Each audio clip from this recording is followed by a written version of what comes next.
On rate le train. C'est vrai. La pièce qu'on a décidé de créer, ça parle d'un dîner de famille. Donc le but, c'était d'avoir quelque chose de très théâtral, de très humoristique, quelque chose qui changeait aussi des pièces qu'on avait l'habitude de faire avant. Et on a introduit donc 5 personnages qui ont chacun une personnalité très marquée. L'objectif, c'était aussi de rentrer dans les interactions sociales dans les dîners de famille et de voir que petit à petit, dans un dîner, tout ne se passe pas comme prévu. La pièce, elle commence par l'arrivée de tous les participants au dîner. Donc on a essayé de monter un peu cette première partie comme un apéritif. On commence déjà à distinguer un peu les caractères et les personnalités de tous les personnages. Après, donc ça débouche sur l'entrée. Premier aperçu en fait des tensions qu'ils peuvent avoir, qui sont encore très minimes. Le plat, ça commence déjà à monter un peu en crescendo. On voit clairement des oppositions claires entre certains personnages. Arrive le dessert, et c'est vraiment l'apothéose, le climax de toutes ces tensions qui vont exploser. Et enfin, vient le digestif, qui est un peu une accalmie, une retombée. Et sur vraiment la fin de la pièce, on a la musique qui repart sur une mélodie très en suspens. Et on laisse au spectateur se questionner sur est-ce que la famille est vraiment apaisée ou est-ce que les tensions sont encore là, prêtes à exploser de nouveau. Le dîner, c'est une pièce qui a été créée dans le cadre d'une résidence, la première résidence de la Wabi. On avait sur les 5 jours un premier temps de la journée qui était les cours techniques avec les autres stagiaires et après on avait tourné un studio qui nous était vraiment dédié dans lequel on a pu se retrouver pour construire cette chorégraphie.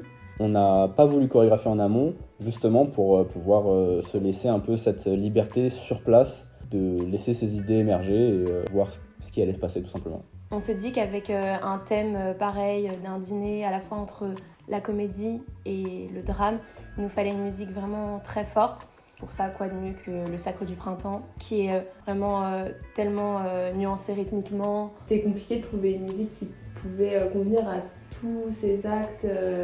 Donc on s'est d'abord penché sur une pièce avec une multitude de musiques. Et petit à petit, on voulait quelque chose de plus universel et qui est vraiment de l'ordre du monument. Et on a décidé de toucher au Sacre du Printemps. Comme on avait fait le scénario avant de choisir la musique, ce parti pris, il n'a pas influencé notre chorégraphie au point de vouloir refaire un sacre inspiré par d'autres chorégraphes.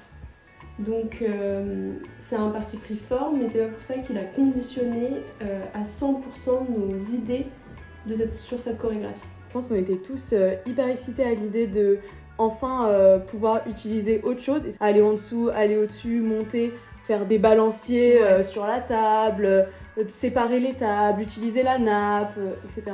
On a aussi travaillé avec les lumières et avec la disposition des éléments. Par exemple, au début de la pièce, les chaises ne sont pas autour de la table, elles sont en avant-scène, comme pour exprimer un salon. Ensuite, il y a le passage à table. En changeant la lumière à ce moment-là, on a essayé de définir aussi l'espace peut-être cuisine, qui est un peu isolé du reste du salon. Les personnes, les invités dans le salon n'entendent pas ou peut-être au contraire entendent ce qui se passe dans la cuisine. On a vraiment essayé de travailler tout ça. Et je pense qu'on l'a un peu tous vu comme un challenge de se dire ok, on arrive à Saint-Florentin, on a 5 jours pour le faire et en fait, il y a un spectacle au bout, il y a un public au bout, on n'a pas le choix que de finir. Et c'était intense psychologiquement, il fallait vraiment garder le cap, mais au final, on a réussi, on s'est tenu au challenge qu'on s'était donné, quoi. Et je pense que le plus dur, c'était pas forcément d'avoir l'inspi pour créer de la matière, parce que ça, on s'était dit qu'on trouverait. Le but, c'était plus d'épurer, parce que c'est vrai que d'habitude, on a plus de regard extérieur quand on a des mois pour créer une pièce. On peut se filmer, y repenser. On n'avait que 5 jours et là, on était à 100% dedans. Je pense qu'on a tous rêvé pendant les nuits qu'on a passées là-bas de la création. On avait en permanence la musique du sacre dans la tête.